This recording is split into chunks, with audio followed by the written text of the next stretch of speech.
자, 여러분 안녕하세요. 알파 오메가입니다. 오늘은 제 채널에서 다루고 있는 기업들, 업데이트된 새 소식들 좀 정리를 해서 말씀을 좀 드리도록 하겠습니다. 일단은 제 채널 알파 멤버십 여러분들께 감사의 말씀을 드릴게요. 신당동 엽차기님, 오보키582님, 스테버벅스님 감사드립니다. 바람의 나라연 아시테루님, 크리스리님, 보라여왕님, 레짱님, 나라라님, 엑시옴님, 노란강아지님, 에스포패스님, 권혁대님, 김코님, 알파 멤버십 후원 감사드리고요. 그리고 제 채널의 서포터즈 여러분들께도 감사의 말씀을 드리도록 하겠습니다. 감사합니다. 자, 일단 아처 에비에이션 소식 먼저 말씀을 좀 드리겠습니다. 아처 에비에이션이 제텍스라는 기업과 이제 파트너십을 맺었습니다. 그래서 택시 네트워크를 지원하겠다라고 이제 얘기를 했는데요. 제텍스가 어떤 회사냐면 뭐 국제적으로 이제 민간 터미널을 가지고 있는 이제 회사인데 여기에다가 이 기존에 있는 터미널에다가 인프라를 개발을 하는 거. 그러니까 이 터미널에다가 뭐 이제 버티포트라던가 아니면 뭐 충전 시설, 수리 시설 뭐 이런 것들을 이제 짓겠다라고 이제 얘기를 한 겁니다. 그래서 제텍스가 현재 30개국 이상에 있는 40개의 개인 항공기 터미널이 있는데 여기에서 이제 고객들한테 이 아처의 미드나잇을 태워줄 수도 있고 뭐 충전 인프라도 구축한다라고 이제 얘기를 했습니다. 그래서 홈페이지에 들어가 보면 굉장히 이제 많은 나라의 민간 공항을 가지고 있는 거를 볼 수가 있고요. 그리고 홈페이지에 들어가면 이 제텍스가 이제 제공하는 이 서비스 자체가 굉장히 고급집니다. 굉장히 럭셔리해요. 그래서 굉장히 돈이 많은 사람들이 이 제텍스를 이제 사용을 하고 있는데 일단 이렇게 돈 많은 사람들한테 미드나잇 일단 경험을 좀 시켜주고 홍보도 하겠다라고 이제 얘기를 하는 겁니다. 자, 그런데 일단 요 뉴스가 예전에 언제입니까? 2024년 12월 10일 날 조비랑도 나왔었습니다. 그래서 조비랑 제텍스랑 일단 파트너십을 맺고 똑같은 거를 이제 추진을 하고 있는데 이제 그 아처 에비에이션도 제텍스와 협업을 하게 됐다라는 거 참고를 좀 해주시면 좋을 것 같습니다. 자, 그리고 아처 에비에이션이 이제 인도네시아를 세 번째 파트너로 정했다. 런치 에디션이라고 해서 얘들이 기존에 가져가고 있는 사업 모델을 그대로 복사해서 붙여넣기 하는 걸 런치 에디션이라고 하는데 이 세 번째 나라가 인도네시아가 됐다라고 이제 얘기를 합니다. 그래서 인도네시아의 그 PTIKN이라는 이제 기업이 이거를 이제 맡아서 하게 되어 있는데 여기다가 이제 미드나잇 에어크래프트를 이제 가지고 오겠다라고 이제 얘기를 한 겁니다. 그래서 여기 보시면 최대 50대까지 합니다. 그러니까 뭐 한 대를 살 수도 있는 거고 최대 50대까지 살 수도 있는 건데 요거는 아직 미정이다라는 거 참고를 좀 해주시면 좋을 것 같고요. 그래서 얘들 이제 인도네시아에서 뭐를 할 거냐 이제 커머셜 택시 서비스 한다라고 이제 얘기를 하고 있습니다. 그리고 요거 말고도 밀리터리 로지스틱스 그러니까 뭐 군용 수송기로도 쓸 수가 있고요. environmental surveillance 뭡니까? 이제 환경 감시에도 쓰일 수가 있겠다라고 이제 얘기를 하면서 아부다비, 에티오피아에 이어서 인도네시아가 세 번째 나라가 됐다라는 소식을 아처에서 전해줬습니다. 요거 뭐 이제 후바의 소식도 좀 나오겠죠. 뭐 어떻게 진행이 되고 있는지 이런 것도 나오면 바로바로 전해드리도록 할게요. 자, 그리고 다음 기업은요, 레드와이어입니다. 레드와이어가 6월 17일 날 업사이즈드 오퍼링을 했습니다. 원래 이제 얼마 정도로 하기로 했는데 이게 좀 돈이 모자랐는지 아니면 좀 한 번에 많이 돈을 좀 확보를 하려고 했는지 모르겠지만 어쨌든 대략 260밀리언 달러를 확보를 하기 위한 자금 조달을 발표를 했었습니다. 그래서 일단은 1552만 5천 주가 추가로 이제 발행이 될 거고요. 한 주에 16.75달러에다가 판매를 한다라고 이제 나와 있습니다. 그래서 일단은 260밀리언 달러를 확보를 하면서 하는 뉴스가 나왔었는데 요 날 주가가 대략 20%가 빠졌고 지금도 조금씩 이제 빠지고 있다라는 거 여러분들께 좀 말씀을 드리고요. 저는 개인적으로 레드와이어 같은 이제 기업들을 굉장히 좀 좋게 보고 있기 때문에 요날 이제 20% 떨어진 날 추가 매수를 하기는 했습니다만 어쨌든 어떻게 될지는 좀 지켜봐야겠죠.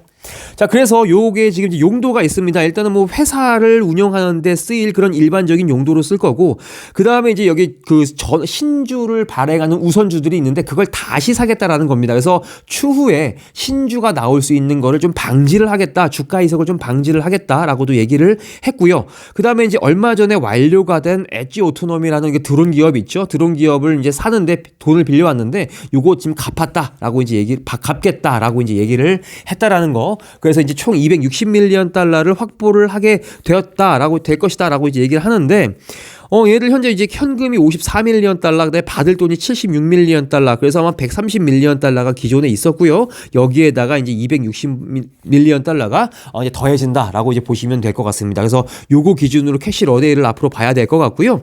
그리고 얘들이 이번에 인수했던 엣지 오토노미 이제 말씀을 한 번만 더 드리면, 얘들이 갖고 있는 이제 기체 중에 VXE30 스토커라는 그 드론이 있습니다. 무인 드론이 있는데, 요게 뭐냐면 이제 미국 국방부 산하의 디펜스 이노베이션 유닛이라고 있습니다. 얘들한테 인증을 받아야 미국 정부기관이 드론을 쓸 수가 있습니다. 이거 아니면 쓸 수 없다라는 거죠, 미국 정부에서는. 근데 이제 여기 블루 UAS에 엣지 오토노미의 VXE30 스토커가 포함이 되어 있더라라는 거고요. 그 다음에 유럽에서 들려온 소식이 하나가 있습니다. 여기 제목 보시면요, 레드와이어가 성공적으로 통합을 했다라고 이제 얘기를 하고 있습니다. 해머헤드라는 얘네들 가지고 있는 이제 저궤도 위성이죠. 요거를 지금 유럽에서 이제 우주 발사선을 로켓을 쏘려고 하는데, 거기에다가 통합하는 거를 뭐 완료했다라는 식으로 뉴스가 나왔습니다. 요거 보시면, 자, 레드와이어가 알티우스라는 그 미션의 주 계약자다라고 이제 얘기를 하면서, 여기에 쓰이는 그 인공위성이 레드와이어의 해머헤드다라고 이제 참고를 하시면 될 것 같습니다. 그래서 일단은 이 해머헤드에다가 필요한 그런 뭡니까? 그 탑재체다가 그 페이로드라고 하는 탑재체 있죠. 앞으로 요거 이제 그 통합을 하고 나서 2026년인가 2027년도에 발사를 하게 될 겁니다. 그래서 요거 발사를 한 다음에 뭐 할 거냐? 뭐 성층권을 탐사를 한다라고 얘기를 하고 있어요. 그래서 일단 여기에는 이 그 레드와이어의 3, 4대 고급 데이터 및 전력 관리 시스템인 ADPMS3가 들어갔다라고 이제 얘기를 하고 있고요. 그거는 보통 이렇게 생겼다라는 겁니다. 보통 얘가 이제 인공위성에서 무슨 일을 하느냐? 여기에 카메라도 달려 있고 센서도 달려 있는데 달려 있고요. 그다음에 이제 여기 사진을 가지고 이 인공위성이 가는 방향을 또 조절을 하기도 한다. 내비게이션 역할도 한다라는 겁니다. 그래서 요거까지 지금 탑재가 되었더라라는 거 참고를 좀 해주시면 좋을 것 같고요. 이 알티우스라는 미션에 대해서 조금 정리를 해놨습니다. 요거 보시면 유럽 우주국이 개발하는 위성이다. 그리고 주로 지구 대기, 특히 성층권입니다. 여기서 성분 관측도 하고요. 오존층 변화 모니터링을 위해서 설계된 위성이다라는 것도 참고를 좀 해주시면 좋을 것 같습니다. 그래서 일단 레드와이어가 현재 이제 유럽에서 굉장히 오랫동안 일을 했다라고 이제 보시면 될 것 같아요. 그래서 벨기에에 위치한 레드와이어 시설은 이미 40년 이상의 우주 비행 경험을 바탕으로 이제 우주선 플랫폼을 개발해 왔다라는 겁니다. 그래서 이것 말고도 이전에 ESA, 그러니까 유럽 우주청이죠. 유럽 우주청과 프로브 임무에 사용되는 모든 우주선, 프로바 1, 프로바 2, 프로바 V, 프로바 3, 요거를 다 레드와이어 벨기에 시설에서 개발하고 통합했더라라는 겁니다. 그래서 요 프로바라는 걸 이제 말씀을 좀 드릴게요. 이제 레드와이어 홈페이지 보시면 최근에 이제 프로바 3 관련된 이제 사진이 올라왔는데, 요것도 좀 말씀을 좀 드리도록 하겠습니다. 일단은 그 프로바가 유럽 우주청에서 자율형 위성을 개발하고 새로운 기술과 관측 기기를 실험하기 위해 시작되었다라고 이제 얘기를 하고 있습니다. 그래서 일단 프로바 1이 2001년부터 시작이 된 거죠. 그 다음에 이 프로바 2는 2009년, 프로바 V는 2013년, 프로바 3는 2024년도에 이제 로켓을 발사를 했고, 최근에 이제 요거 이제 뉴스가 나왔다라는 거죠. 여기 보시면 2025년 6월 18일 날 레드와이어가 세계 최초 인공 일식 달성에 중요한 역할을 했다라는 겁니다. 이거 일식이 뭡니까? 여기 태양이 있죠? 태양이 있고 지구가 있으면 여기에 이제 달이 이렇게 뿅 와가지고 이제 태양을 가리는 게 일식인데, 이거를 인공으로 만들었다라고 이제 얘기를 하는 겁니다. 이게 뭐냐면요. 자, 볼게요. 프로바 3 이렇게 나와 있죠? 그리고 여기 인공위성 2개가 보이실 겁니다. 요 2개를 발사를 해서 인공적으로 일식을 만들었다라고 이제 얘기를 하는 겁니다. 그래서 일단 이 두 위성이 우주로 날아가서 144m 길이를 딱 유지를 한 다음에 태양을 하나가 싹 가립니다. 그러면 이 태양 코로나 그래프를 이제 우리가 볼 수가 있고, 뭐 태양의 희미한 코로나를 태양 가장자리에 가장 가까이에서 연구할 수 있다, 뭐 이런 식으로 나왔는데, 여기 사진 또 보여드릴게요. 여기 보면 저기 인공위성 제가 2개가 있다고 말씀드렸죠. 여기가 지금 인공위성 1번이고요. 이게 2번입니다. 그래서 얘네들이 144m를 뭐로 이제 측정을 하냐면 레이저로 측정을 해요. 레이저로 측정을 해서 이 거리를 딱 맞추고 이제 얼라이먼트를 하는 거죠. 딱 일직선상에 놓이면 여기서 나오는 태양, 이 뒤에 있는 태양광 있죠. 이런 이 코로나를 관찰을 하는 거죠.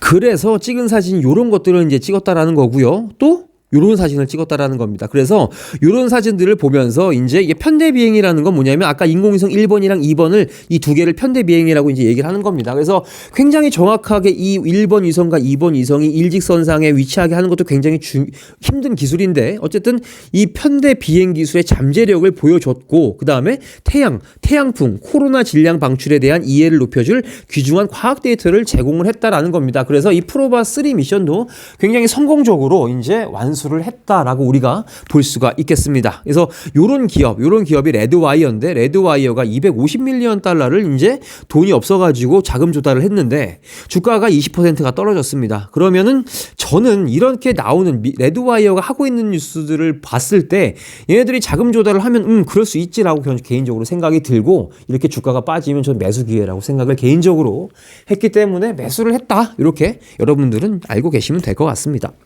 자, 그래서 레드와이어가 이렇게 정리가 됐고 제가 이제 이전에도 이제 말씀을 또 드렸죠. ESA, 그러니까 유럽이랑 또 얘네들이 뭐를 하고 있느냐? 저번에 ESA의 라이트쉽 이니셔티브라고 이제 말씀을 드렸죠. 그래서 요거 어디다 보냅니까? 화성으로 보내는데 소형이어야 되고 저비용이어야 됩니다. 그래서 요거를 지금 이제 요런 인공위성을 만드는 게 ESA의 라이트쉽 이니셔티브다라고 이제 보시면 될 것 같습니다. 그래서 현재 레드와이어는 이 해머헤드 위성을 지금 밀고 있더라라는 것까지 제가 저번에 말씀을 드렸었어요. 요거까지 좀 말씀을 드리고 넘어가겠습니다.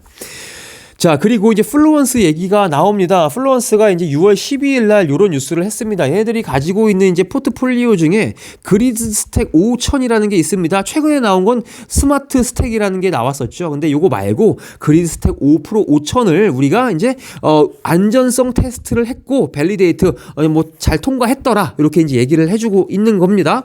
그래서 여기 보시면 자, The largest fire safety evaluation이래요. 그러니까 여태까지 ESS 에너지 저장 장치가 나왔을 때 세이프티 테스트를 할 텐데 여태까지 했었던 세이프티 테스트 중에 가장 큰 규모로 우리가 안정성 테스트를 했다라고 이제 얘기를 하는 거고 CSA 그룹이 이제 했다라고 이제 얘기를 해줍니다. 누군지 모르지만 어쨌든 그래서 이 지금 결과를 얘기를 해주고 있는데 지금 여기 기준을 만족할 뿐만 아니라 기준을 심하게 넘어섰다라는 거죠. 그러니까 굉장히 안전하게 만들었다라고 이제 얘기를 해준다라는 겁니다. 그래서 여기 지금 플루언스 홈페이지에 들어가 보면 스마트 스택도 보이고 그리드 스택 프로, 뭐 그리드 스택 있고요, 울트라 스택도 있는데 그리드 스택 프로의 5000에 대해서 지금 안전성 테스트를 했다.